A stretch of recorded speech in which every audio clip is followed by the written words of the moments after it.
Today, I am thankful to have Matt Cassedy with Analytic Business Appraisers here to talk to us about what's the value of a business. Matt. Good afternoon. Good afternoon. How are you? I'm doing well. Thank you for actually coming here and talking with us here at our office. We are in our conference room for a change. Oh, it's very nice conference room, great view, and I'm honored to be here. Well, thank you.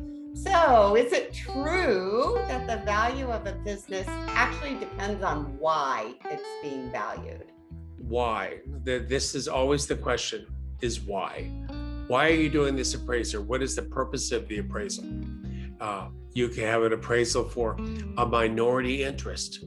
If you have a partnership that you're involved in and you have no say in what is going on with the business, you're going to have a different value because you can't control the funds. You can't control the writing of the checks. You can't control the encumbrance of the business. That's another value. And there's also the full 100% controlling value of the business.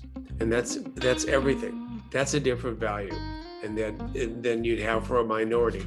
And then you would have liquidation value. Liquidation value is when you're planning on just selling all the assets. That's a different value. So the question is always why. And some of the things we are seeing a lot now, and as we were talking about earlier, it's not only planning purposes for future wealth savings. Mm-hmm. It's finding out how much it is if you're involved in a partnership dispute, including a divorce from a spouse. Well, that's a big one, and that's really it's very important for business owners and partners to have a good operating agreement and a partnership agreement that knows how to deal with what happens when a partner dies. Because if you ask most partners, do they want to be in partnership with the wife or the husband in the case of a death? And resoundingly, the answer is no. That's not what I signed up for. That's not the deal. So there you would be looking at getting proper insurance for that, and then getting an appraisal for determining what the value is of that partnership interest. And it's again based on the operating agreements and the partnership agreements and the buy-sell agreements that hopefully everybody has in place prior to calling me after one of the big D's: death, divorce, disinterest, disability, desertion. The D's are bad. The D's are bad. And that's generally why they call me. You know, a business broker we call you for different reasons. You call me when you want to have a hands-off value. Yeah, you say, I'm not going to get in the middle of finding the value of this business. Let's call Matt. Matt's a business appraiser. He's done a lot of things, and he's used to being in a position where his value could be contested. You know, when